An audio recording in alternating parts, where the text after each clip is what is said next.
الحاجات دي كلها من لفة جلاش. عملنا في حدود 6 وحدات من دول، خطيرة وحلوة وجميلة.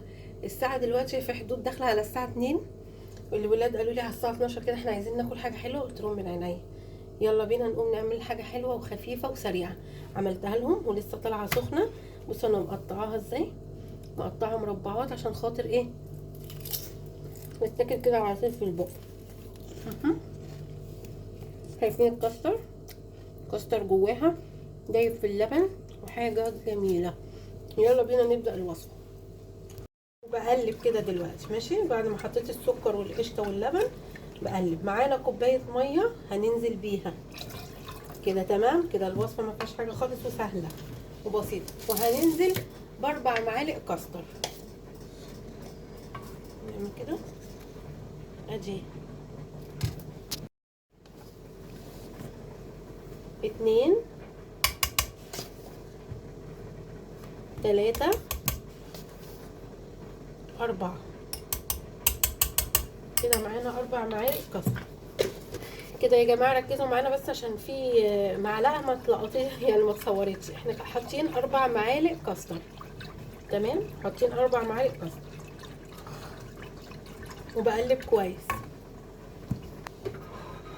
بصوا دي بقى الزبده اللي انا مجهزاها عشان ندهن بيها الجلاش. حطيت منها معلقه وهقلب وهرفعها على النار لحد ما تتقل معايا وارجع لكم. بصوا بقى كده، ده بعد ما نزلتها من على النار. شايفين القوام؟ بس هي سخنه. انا هنقلها في بوله تانية عشان خاطر تبرد معايا. هنقلها في البوله دي وارجع لكم. بصوا بقى انا نقلت اهوت في البوله دي دلوقتي عشان يبرد خالص. هركنه كده على جنب وهنجيب لفه الجلاش بتاعتنا اهي. كنت مغطياها عشان الورق بتاعها ما ينشفش. وهبتدي افردها كده. وهجيب السمنه بتاعتنا كده بقى. احنا دلوقتي هنبدا نعمل معانا، نسميها فطيره، ممكن نسميها فطيره. هنحط كده دول 3 رقات بس دي اتقطعت، فانا هشيل الجزء ده كده دلوقتي وهخلي دي. اوكي ادي 1 2 3. احنا بقى لازم ندهنها بالسمنه عشان تطلع مورقه معانا. شايفين؟ ندهن الجناب كلها.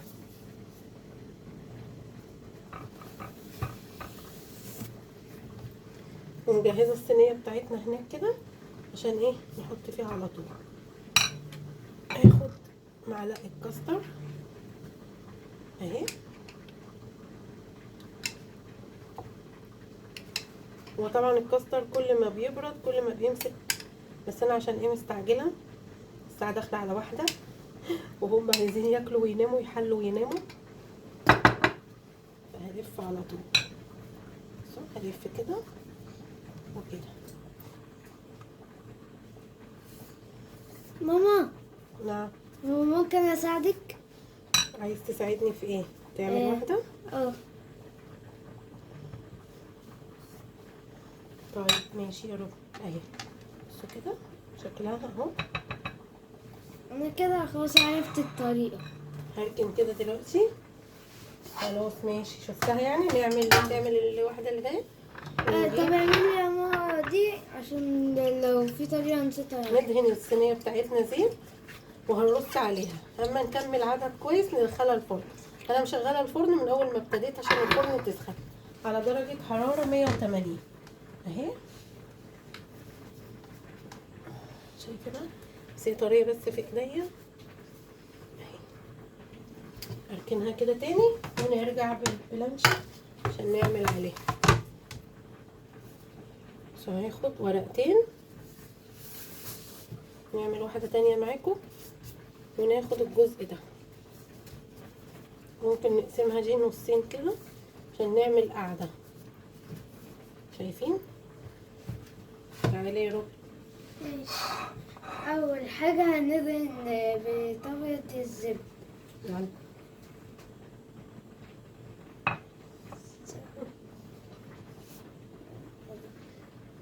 ماشي ده مش عارفة اهو.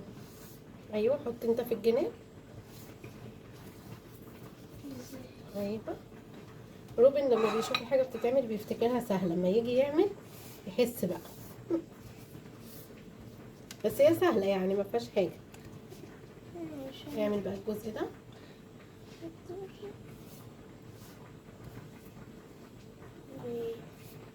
طب الحتة اللي فوق أو ننزل بالكاستر عليها.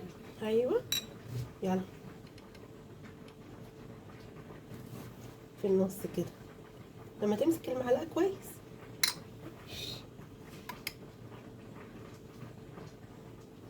ماشي نقعد. ناخد معلقه كمان ماشي. عشان انت واخد معلقه صغنونه خالص. ونفردها. اهي هي هتتفرد كده كده في الفرن. ماشي نبدأ نطبق. في الحتة دي الأول. ماشي بعدها الحتة دي. شطورة. بعدين استنى هندهن بقى.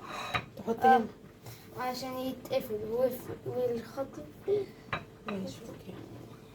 والحتة اللي بعدها. هنا على الطرف. والحتة اللي بس بعدها ما نيجي نقفل هنحط برضه. اه بعدين الحتة ايه لا خلاص. كده خلاص. هو عملها صغنونة شوية بس ماشي. ونحط هنا برضو في الصينية. نجيب 3 ورقات بقى معانا برضو ونكرر نفس الموضوع. هخلص الكمية وارجع لكم. كده بقى الصينية خدت معانا 3 اهم حجمهم كويس. هدخلها الفرن على 180 درجة يعني لمدة 20 دقيقة وبعد كده هنشغل الشواية.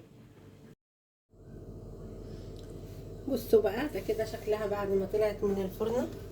بصوا اللون بتاعها. هنا دي الظهر هو اللي اتحمر قوي بس يعني حلوة ومقرمشة اهي. سامعين؟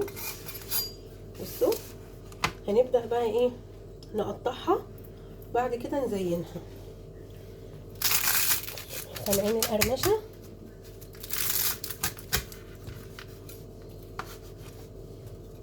يعني انا هقطعها كده.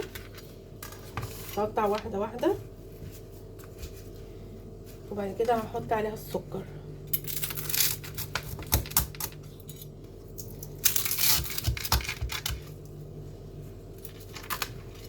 نركن كده دي اهي. ودي هنقطعها نصين كاستر. بصوا يا جماعة هي سخنة بس عشان لسه طالعة. شايفين الكاستر؟ بصوا شايفين الحلاوة؟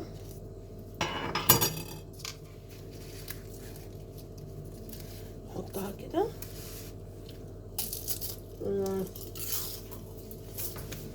جميلة.